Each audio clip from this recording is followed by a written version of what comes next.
Hello, Jen Tozer, your portfolio manager here to talk about the difference between active investing and passive investing. Now, the reason I think this is going to start to be a topic of interest is because we're coming up to about a decade bull market in the S&P 500, and people are questioning whether they actually need a portfolio manager or advisor or they should just do it themselves.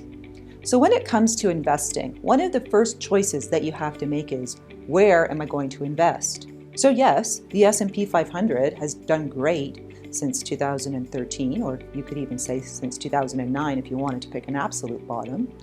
But what if you'd picked Japan? What if you picked Canada? What if you'd picked a global index? What if you'd picked Brazil? There's lots of choices. So your first choice is, where am I going to invest? The second choice you have to make is, once you're there, how are you going to invest in that market? So in the US market, are you going to invest in the S&P 500? Are you going to invest in small cap? Are you going to invest in medium cap? Are you going to buy value, growth, the Dow, just tech, just biotech, just utilities? There's a million choices of where to invest inside that country. Then the next question you have to ask is, if I actually look what's in the Dow, I pick the Dow because there are only 30 names. If I look in there, is that what I actually want to own? Do I actually want to own all 30 of those? Or should I be picking and choosing some out of there?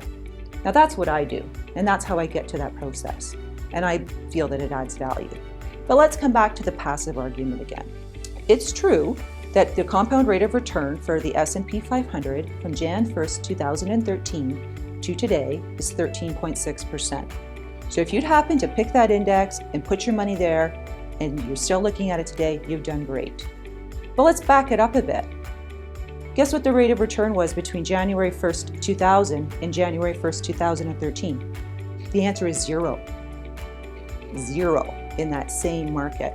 Could you imagine if you were my client and I said, okay, we're going to put all this money in the S&P 500 and you give me $1 million, and you come back the next year and I say, oh, I'm sorry, we don't have our $1 million, still don't have our $1 million, but that's okay.